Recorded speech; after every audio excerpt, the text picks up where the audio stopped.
selected item, and give it the title, display that. But more interestingly, look at the icon. The data grid didn't have the icon in it, but it's getting it because it's going through the grid to get to the underlying XML document. So it's saying, for the currently selected item, go into that, drill into it, give me the current icon. It's kind of cool stuff, I think.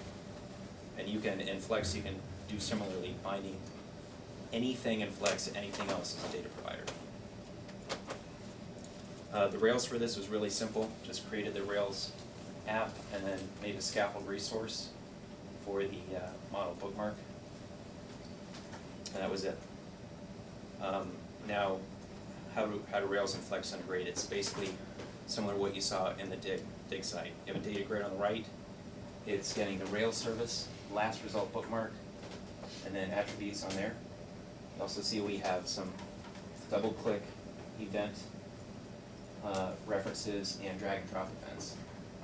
I won't go into that right now, but you can see me later if you're interested. And these are the methods we're using on the Rails side. This basic REST stuff.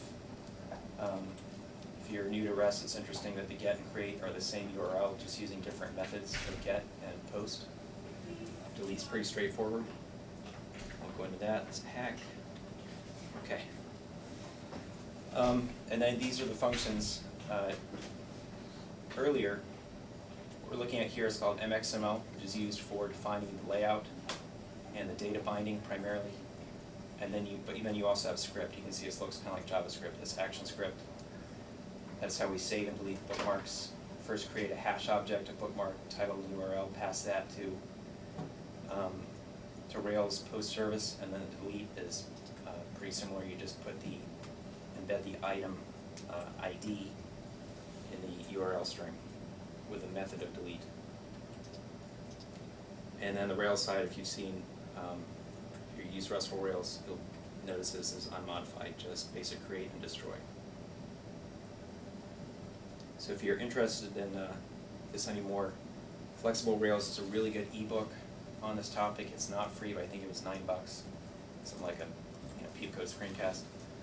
Adobe.com has tons of documentation, including many 400-page books, ebooks.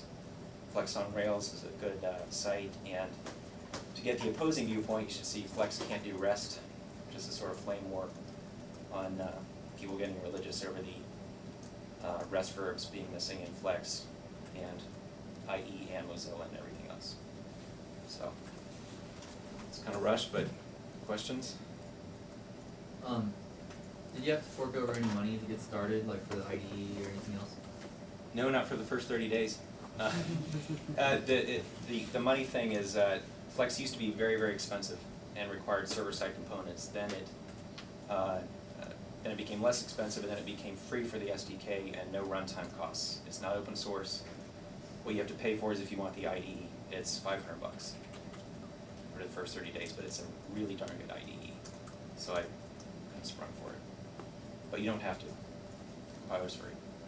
And I'm sure you're going to get some more open source projects that are IDEs for I you. remember looking at Flex a long time ago and thinking, well, this is really cool, but I'm not going to bother with this because it's really expensive. Yeah, right. I did too. I kind of discarded it. I thought I just can't. There's going to be thousands of dollars to. What was the Macromedia thing? Did Flex come from another Macromedia project? It started with them? Well, it sort of came with people, just Flash designers, saying I could hook up to a data source. And I think it's been evolving for about 5-6 years. And I think it did come from the Macromedia side. Yeah, from Flash. I'm trying to remember if there was another. I think I'm just confusing it with Breeze, which is something totally different. Right, yeah, I remember Breeze. There's Air now, which has Flex Mm-hmm. built into it. Yeah, Air is a superset of Flex. It's installed on the client machine. It can work in a disconnected state. It has a built-in web browser. It can work with the file system. So, other than that, it's very, very similar to Flex. All right, so you have to compile your Swifts from the IDE. Yes, yeah. It's compiled into a single file, a Swift. And if you use the IDE, it packages it with sort of helper HTML. So in this case,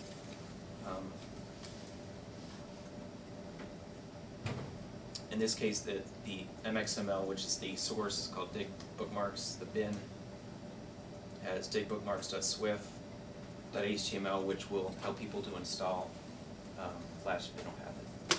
But then you put that in your public Rails directory. That's it.